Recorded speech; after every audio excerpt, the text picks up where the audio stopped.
Despois dun mes de ruta, o exército israelí detivo e interceptou en augas internacionais as embarcacións da Glomad Sumut flotilla.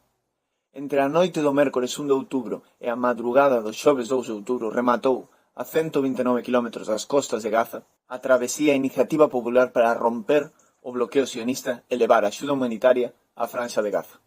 Unha flotilla formada por 42 embarcacións e 530 tripulantes procedentes de máis de 40 países, 65 deles españois. Un reduto de esperanza e humanidade para combater a situación de xenocidio apartheid que está vivindo o pobo palestino. Máis de 67.000 persoas falecidas dende outubro de 2023, onde se incrementou o conflito bélico. Arredor de 200 ataques semanais e un 82% do territorio da franxa de Gaza controlado ben polo exército ou en perigo de bombardeo, segundo indican os datos da ONU.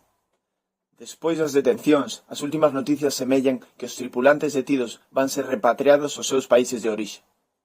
Mentres tanto, o goberno sionista de Netanyahu impide a entrada de auga, de comida, de medicina á franxa de Gaza.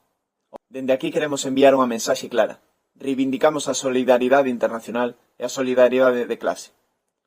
Pola paz entre povos, viva a loita do pobo palestino.